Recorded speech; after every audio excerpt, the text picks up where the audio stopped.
By the late 1960s, the muscle car wars were in full swing. Ford had the Mustang, Chevrolet had the Camaro, and Dodge was preparing its challenger. Plymouth, meanwhile, was stuck with the Barracuda, a car that had been around since 1964 but never quite made the same impact. It was sporty, yes, but it didn't have the aggressive stance or commanding presence that buyers craved. That all changed in 1970. Plymouth introduced a brand new e-body platform, shared with the Dodge Challenger, and it transformed the Barracuda into something completely different. Wider, lower, and meaner than ever before, the car finally looked ready to stand toe-to-toe with Detroit's heavy hitters. But this wasn't just about keeping up with the competition, it was about blowing past them. Plymouth wasn't content to simply offer another stylish pony car. They wanted something that could dominate the streets and terrify anyone who dared to line up next to it. And with the arrival of the new platform, they had the perfect canvas to build a monster that would become one of the most feared names in muscle car history, the HemiCuda. What truly separated the 1970 HemiCuda from the rest of the pack wasn't just its menacing look, it was what lived under the hood. Plymouth offered a variety of engines, but the crown jewel was the legendary 426 cubic inch Hemi V8. Car enthusiasts nicknamed it the Elephant, not only because of its massive size and weight, but because of the overwhelming power it produced. On paper, Chrysler claimed the Hemi made 425 horsepower, but everyone knew those numbers were deliberately sandbagged. Insurance companies were already circling muscle cars like sharks, and regulators were paying close attention to the horsepower race. In reality, a properly tuned HemiCuda was easily pushing 470 to 500 horsepower, an outrageous figure for something you could walk into a dealership and buy off the showroom floor in 1970. This kind of performance was almost unheard of at the time. A well-driven HemiCuda could rocket from 0 to 60 in about 5.5 seconds and blaze through the quarter mile in the low 13ths, or even high 12s under perfect conditions. In an era where most family sedans struggled to reach 60 in double that time, the HemiCuda was like a spaceship compared to everything else on the road. But raw numbers only tell part of the story, because while the Hemi engine gave the Cuda unmatched straight-line speed, it also introduced a dangerous unpredictability that few drivers were prepared to handle. The 426 Hemi turned the Cuda into a rocket, but it also made it one of the most unforgiving muscle cars ever built. All that weight from the iron block V8 sat over the front wheels, giving the car a nose-heavy balance that punished anyone who tried to take a corner too quickly. Understeer was brutal: point the steering wheel into a bend, and the car just wanted to plow straight ahead. But the bigger problem came when the light turned green.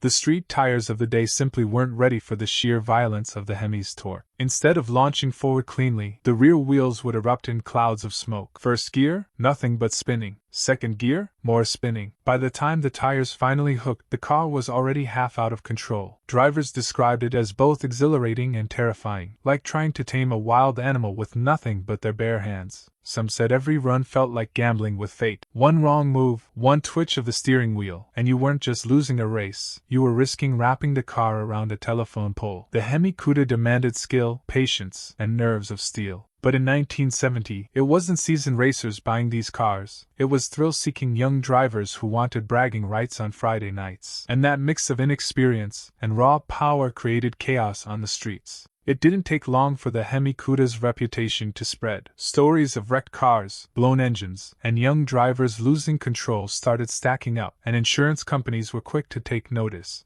To them, the HemiCuda wasn't just another muscle car, it was a financial disaster waiting to happen. Premiums for Hemi-equipped cars skyrocketed almost overnight. For many buyers, the monthly insurance bill cost nearly as much as the car payment itself. Young enthusiasts who had scraped together every last dollar just to own their dream machine quickly discovered they couldn't actually afford to keep it on the road legally. As a result, many HemiCudas were sidelined to weekend duty, taken out only for the drag strip or late-night street races. Others never made it that far. With so much power under the hood and so little margin for error, plenty of these cars ended up totaled within just a few years of leaving the dealership. Even law enforcement viewed the HemiCuda with suspicion. Police officers knew that when they saw one prowling the streets, trouble usually followed. It became the car parents warned their kids about, the one most likely to end up wrapped around a pole, and that air of danger only fueled its growing legend.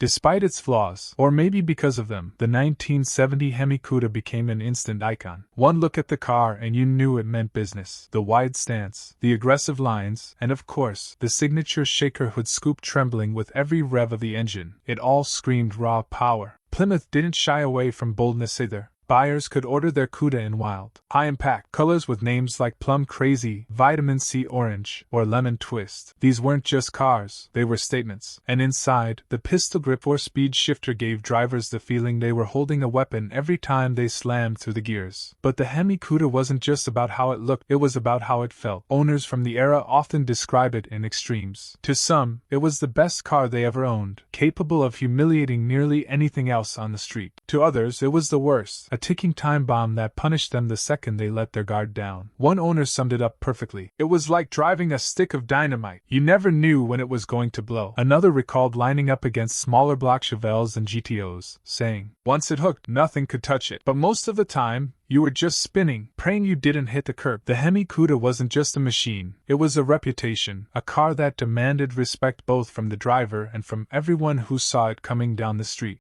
If the Hemikuda was feared in its prime, it's practically worshipped today. Back in 1970, only a few hundred cars were ever built with the 426 Hemi option, and even fewer survive to this day. Among them, the rarest of the rare were the convertibles. Only a handful rolled off the assembly line, making them some of the most desirable American muscle cars ever created. At auctions, these survivors have become legends in their own right. Original Hemikuda convertibles have sold for eye-watering prices, climbing into the multi-million-dollar range. Collectors don't just see a car, they see a piece of history. A machine that captured the peak of Detroit's horsepower wars, before insurance rates, emissions laws, and the oil crisis brought the golden era crashing down. What makes them so valuable isn't just scarcity, it's what they represent. The Hemikuda was the ultimate expression of American muscle, uncompromising, unapologetic, and almost reckless in its pursuit of speed. It wasn't practical, it wasn't safe, and it wasn't built to last. But that's exactly why it stands apart. It's a survivor from a time when engineers didn't ask, should we? They only asked, can we? Today, seeing one in person feels less like spotting a car and more like encountering a myth. Every detail, from the shaker hood to the roar of that Hemi, tells the story of an era that will never come again.